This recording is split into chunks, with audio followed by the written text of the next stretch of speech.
If your skin gets oily within a few hours, then this video is for you. Save this video because I'll be telling you how to deal with your oily skin. So if your T-zone is always shiny, ನಿಮ್ಮ ಫೇಸಲ್ಲಿ enlarged pores ಇದೆ, frequent breakouts ಆಗುತ್ತೆ and ನಿಮ್ಮ makeup ತುಂಬ ಹೊತ್ತು ಇರಲ್ಲ ಅಂದರೆ then you have a oily skin. Oily skin ಅಂದ ತಕ್ಷಣ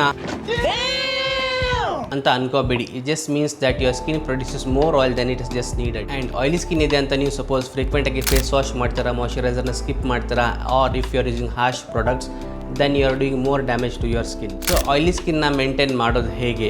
Oily skin na ನೀವು easily balance ಮಾಡ್ಬೋದು if you follow these steps. Firstly, use a gentle cleanser to clean your face. Secondly, do not skip moisturizer. Use a lightweight oil-free moisturizer. Thirdly, do not skip sunscreen. And fourth, do not over clean your face. ನೀವು ಫೇಸ್ನ ಎಷ್ಟು clean ಮಾಡ್ತೀರಾ ಅಷ್ಟೇ ನಿಮ್ಮ face ಆಯಿಲ್ನ generate ಮಾಡ್ತಾ ಇರುತ್ತೆ.